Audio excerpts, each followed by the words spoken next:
안녕하세요. 아나운서 허연주입니다. 목포 여수 MBC가 공동으로 제작한 다가온 뉴스 시간입니다. 이번 주는 학교들이 권위와 통제의 공간에서 벗어나서 창의적인 학습 공간으로 거듭나고 있다는 소식 준비했고요.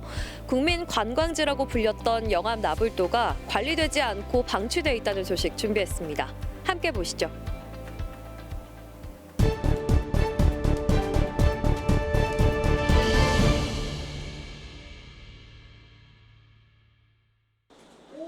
산뜻한 하얀색으로 꾸민 고흥 포두중학교 3학년 교실에서 수업이 한창입니다. 벽은 탁 트인 통유리로 이루어져 교실과 복도의 경계를 허물었고 반대쪽 벽엔 창살 없는 통창이 달려 학교 밖 풍경이 훤히 들여다 보입니다. 원래는 일반적인 모습과 크게 다르지 않았던 학교. 하지만 복도와 교실로만 획일화된 학교의 모습이 일제의 잔재라는 지적이 제기되면서 학교는 교육당국의 지원을 받아 교실을 학생들의 의견을 반영한 공간으로 개조했습니다. 학교가 항상 그 의자랑 책상만 있고 실제로 아이들이 편하게 누울 수 있거나 편하게 앉을 수 있는 그런 푹신한 소파도 하나 없잖아요. 그래서 이제 학생들 8시간이나 이렇게 학교에 있는 이렇게 양계장에서는 독수리가 나오지 않는다. 학교는 기존에 있던 각 교실 크기를 조금씩 줄여 학생들을 위한 휴식 공간을 확보했습니다. 또 친구와 자유롭게 공부하고 싶다는 학생들의 의견을 반영해 조별과제 활동을 위한 스터디룸도 만들었습니다. 전보단 비해서는 진짜 다 세련되고 진짜 꿈 같은 학교 만들어졌어요. 순천의 별량초등학교도 지난 2020년 권위와 구태의 상징이었던 구령대를 없앴습니다. 대신 그 자리에는 아이들을 위한 놀이공간을 설치했습니다. 통치하기 위한 감시하는 감옥과 거의 비슷한 형식으로 설계된 곳들이 학교고 그 중심에 구령대라는 곳이 있었는데요. 변화 요구가 있었고 놀이터는 선생님과 학생들이 직접 기획했고 놀이터에 별사탕이란 이름도 직접 붙였습니다. 쉬는 공간이에요. 재밌어요. 지난 2019년부터 이처럼 학교 공간 혁신 사업을 추진한 학교는 전남 지역에만 총 109곳. 보다 자유롭고 친숙한 공간으로 거듭난 학교에서 학생들이 마음껏 창의력을 펼칠 수 있을지 기대가 모아지고 있습니다. MBC 뉴스 강서영입니다. 무안의 한 초등학교 빈 교실이 매점으로 변했습니다. 학생들은 여기저기를 돌아다니며 과자와 음료수를 고릅니다. 자신이 내야 할 돈을 직접 계산한 뒤 물건의 가격을 지불합니다. 아이들 손에 있는 건 진짜 돈이 아니라 종이 화폐. 경제 교육을 위해 기본 소득 명목으로 받은 돈입니다. 학교는 학생들에게 일주일에 500원씩 자체 제작한 지폐를 나눠주고 매점에서 사용하거나 저축하는 등 실제 경제 활동을 할 수 있게 하고 있습니다. 이른바 경제 교육입니다. 가상화폐지만 물건을 살 수도 있고 저축한 돈을 문화상품권으로 교환받아 책 등도 구입할 수 있습니다.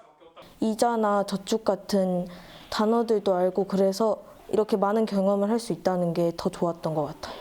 1학기에 이어 두 번째로 진행하다 보니 이제는 소비하는 학생보다 저축하는 학생이 늘었습니다. 매점에 가서 간식을 사는 쪽으로 소비를 했던 것 같아요. 2학기 때는 조금 더 많이 저축을 하고 있습니다. 농어촌은 학교 주변에 편의점이나 문구점이 없는 경우가 많습니다. 그래서 학생들이 제안해서 학교 매점이 만들어졌고 기본 소득을 통한 경제 교육으로까지 확대됐습니다. 단순히 매점만 운영한다고 하면 즐거움은 있겠지만 저희가 단순한 교육까지 같이 연계를 한번 해보자고 생각을 했고요. 그래서 경제 교육이랑 연결을 할 수 있다고 고민했습니다. 학생회는 매점 수익금 등 남은 예산을 활용해 연말에 어려운 이웃에게 기부할 예정입니다. MBC 뉴스 박종호입니다. 무쇠손 및 아궁이에 마른 나뭇가지와 종이 쓰레기가 널브러져 있습니다. 광양 내금마을에 사는 김타점 할머니는 70년 넘게 아궁이 불을 떼면서 추운 겨울을 났습니다. 나 이제 우리 아들 와서 여기서 해놓고 그래도 나가 항상 혼자서 쓴게 요 소때 이제 뭐 삶을 때 이제 군불 떼면 물만 끓이고 있고 군불을 떼야 되는 게 잘나면. 바로 옆에는 장작용 잡목이 수북하게 쌓여 있고 전기 콘센트와 부엌만 덮이는 기름 보일러까지 있습니다. 아궁이에서 튄 작은 불꽃이 언제든 큰 불로 이어질 수 있는 상태입니다. 최근 5년 동안 광양에서 발생한 보일러 화재는 모두 11건으로 이 가운데 8건이 화목 보일러였습니다. 이렇게 산림과 인접한 마을은 주택 화재가 큰 산불로 번질 수 있어 무엇보다 초기 대응이 가장 중요합니다. 도심과 달리 소방서와 거리가 멀고 진입로마저 좁다 보니 집 전체가 전부 타버릴 가능성도 큽니다. 대형 산불 위험도 있는 만큼 올해 광양소방서는 시청, 항만공사와 함께 열악한 환경에 놓인 100가구를 선정해 간이 스프링클러를 설치하고 있습니다. 기존 수도 배관을 그대로 사용하기 때문에 설치가 간단하고 비용이 저렴합니다. 그러면 119 소방차가 오게 되면 항상 가슴이 철렁했어요. 불단속 잘 해놓고 왔는가 막 이런 염려가 있었는데 이거 설치한 이후에는 아무 걱정이 없어요. 또 보일러 주변을 청소하고 소화기와 화재 감지기까지 지원하고 있습니다. 반드시 그을음을 제거하시고 사용하셔야지 위험이 없고 화목난로 주변으로는 그 땔감과 거리가 최소 2m 이상을 유지하셔야 됩니다. 소방당국은 난방비 절감 등을 위해 어쩔 수 없이 화목 보일러를 써야 한다면 올바른 사용법을 숙지하고 화재 대비책을 꼭 마련해달라고 당부했습니다. MBC 뉴스 유민호입니다.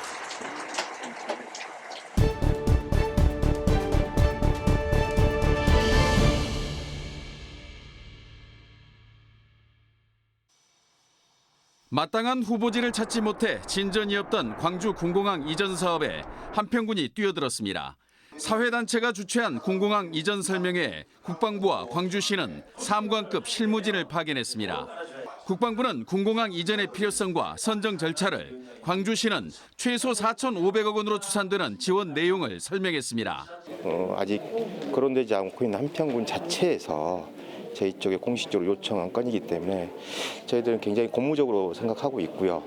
이어진 질의응답에서 참석자들은 설명회의 성격과 절차 등이 잘못됐다며 반발하기도 했습니다. 이 공청회가 갑자기 한 이틀 만에 저는 어제 이 공청회를 한다고 이야기를 들었습니다. 그래서 오늘 참여하게 됐는데요. 지금 절차가 아주 잘못됐습니다. 한평군 농민회는 주민설명회가 군공항 유치 작업의 전초전이라며 공식 반대 입장을 밝혔습니다. 4,500을 주니까 그것을 이렇게 유치를 하자 이렇게 하고 있는데 그럼 그것이 나중에 봐서는 국민들의 피해로 올 수밖에 없다. 후보지가 아니었던 한평에서 첫 설명회가 열리면서 그동안 답보 상태였던 광주 군공항에 논의의 물꼬가 열리게 됐습니다. 국방부와 광주시는 한평군이 새로운 후보지가 될 가능성에 길을 열어놨습니다. 한평군은 어떤 입장도 갖고 있지 않다고 선을 그었지만 설명회장에 군청 고위 간부가 참석해 향후 의견 수렴 방안을 밝혀 논란을 샀습니다. 알권리를 더 충족시키는 차원에서 음녀의 어떤 그 수레에 설명회도 필요하다면 하겠습니다. 군공항 이전과 관련한 국회 특별법 제정 등이 변수인 가운데 설명회를 시작으로 군공항 이전 문제는 올 연말 한평 지역의 뜨거운 감자로 떠올랐습니다. MBC 뉴스 신광하입니다. 영산강을 사이에 두고 남학 신도시를 마주보고 있는 영암 나불도. 지난 1983년 나불도 일대 70만여 제곱미터가 영산호 국민관광지로 지정됐습니다. 1990년대만 해도 도시민에게는 나들이 유원지로 학생들에는 소풍 장소로 인기를 끌었던 곳입니다. 그러나 지금은 예전 모습을 찾기 힘들 만큼 쇠락하고 있습니다. 곳곳에 조성된 잔디밭은 잡초만 무성하고 풀장과 보투장이 있던 곳은 각종 폐기물이 넘쳐나고 있습니다. 관광호텔과 승마장은 문을 닫았고 문전성시를 이뤘던 식당 대부분은 폐업했거나 개점 휴업 상태입니다. 농업박물관, 쌀문화 테마공원, 한옥호텔만이 국민관광지란 명맥을 겨우 유지하고 있습니다. 처음에 시작했던 데보다는 90%가 죽었다고 봐야죠. 지금 25년 전부터 이렇게 침체가 되어갖고 획기적인 계획이 없이는 영산호는 영원히 이렇게 지저분하고 더러운 관광지가 된다 이렇게 말씀을 드리고 싶습니다. 전라남도는 3년 전부터 영산호 국민관광지 재정비 계획을 밝혔지만 가시적인 성과를 내지 못하고 있습니다. 50억 원이 투자되는 미로공원만 계획대로 추진되고 있을 뿐 오토 캠핑장 조성 등은 민원에 막혔습니다. 큰 기대를 모았던 100억 원대 민자 유치는 무산된 것으로 알려졌습니다. 지금 저희들이 이제 미로 공원을 조성을 한다고 2024년 5월달에 완공 목표로 한 50억을 들여서 하고 있는데 그거 하나 가지고는 절대 관광지가 활성화가 되지는 않을 거라 보고 있습니다. 영산호 국민관광지는 다양한 자원을 가진 최고의 도시근교 유원지로 꼽히지만 40년 전 개발 계획에 묶인 채 낙후되고 퇴보하고 있습니다. 전남도가 보다 적극적인 자세로 종합적인 재개발 계획을 세우고 대대적인 투자에 나서야 한다는 목소리가 커지고 있습니다. MBC 뉴스 문현철입니다. 간척지에 조성된 최초의 스마트팜 거점인 고흥 스마트팜 혁신밸리. 전체 면적 33.4헥타르, 청년보육 실습온실과 임대형 스마트팜 등 첨단 시설을 갖췄습니다. 2019년 3월 입지 선정 이후 1,190억 원이 투입됐습니다. 딸기와 토마토, 멜론, 레드향 등 4가지 작목의 재배 기술 교육을 20개월간 수료하면 이 가운데 선발된 실습생들에게 3년간 임대온실에서 창업을 준비할 수 있는 기회가 주어집니다.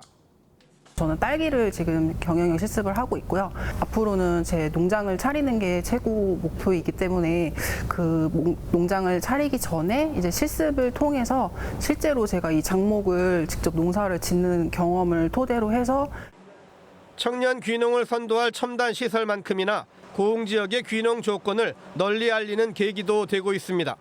고흥에서 땅을 알아보거나 여기서 이제 거주하려는 친구들이 많이 늘어나고 있거든요.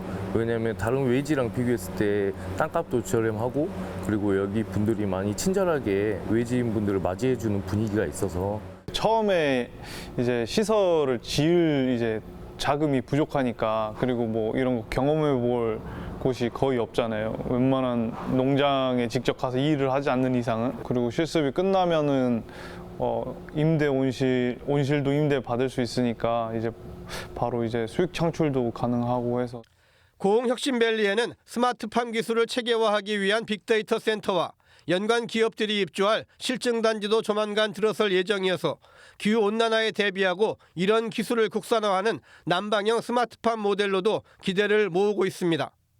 스마트팜에 대한 청년들의 관심이 계속 높아지고 있고 그만큼 고흥에 대한 관심도 높아질 거라고 생각을 하고 교육을 수료한 다음에 지역에 정착할 수 있도록 그런 연계된 사업들을 발굴해서 지원할 생각입니다.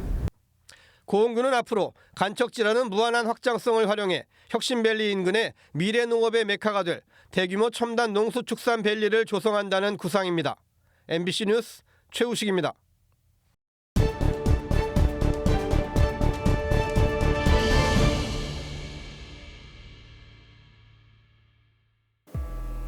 오늘 다가온 뉴스 어떻게 보셨나요? 다음 이 시간에는 더욱더 풍성한 소식으로 찾아뵙겠습니다. 많은 관심 바랍니다. 고맙습니다.